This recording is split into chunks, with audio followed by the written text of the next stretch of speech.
Put that on my personal credit card. Okay. In 2000, I was hired by a construction company, and I worked there for a couple of years until they asked me to help start a new division in 2002.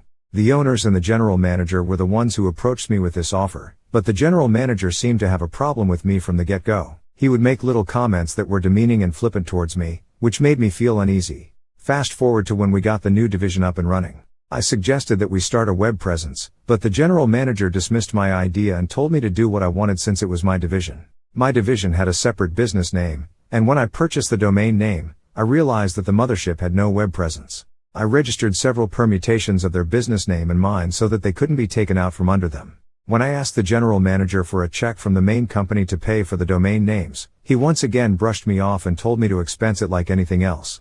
I started to question whether he wanted me to put it on my personal card, but he cut me off and said, "It's your division, do what you want."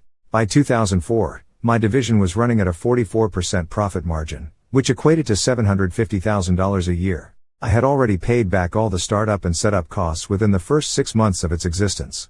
However, the general manager became jealous of my success and tried to take control of my division. Each time he tried to horn in, I would defend my division. But by 2005, I had enough and decided to quit since I heard that he was planning to fire me and take all the credit. I planned ahead, saved money, quit, and took 6 months off to do whatever I wanted.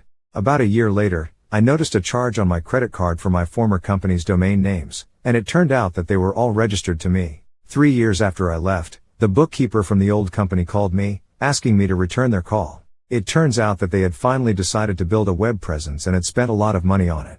However, when they tried to register their exact name, it was taken, as well as several similar ones. They asked me to release the names to them, and I agreed, but I had a few conditions. I wanted to be reimbursed for all the expenses I had incurred while owning the domain names, a finder's fee, and for the general manager himself to hand-deliver the check. They were not happy with my conditions, but they had no choice.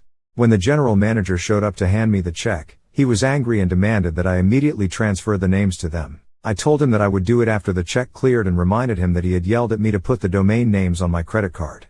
I left him fuming, but I was satisfied that I had stood up for myself and my division.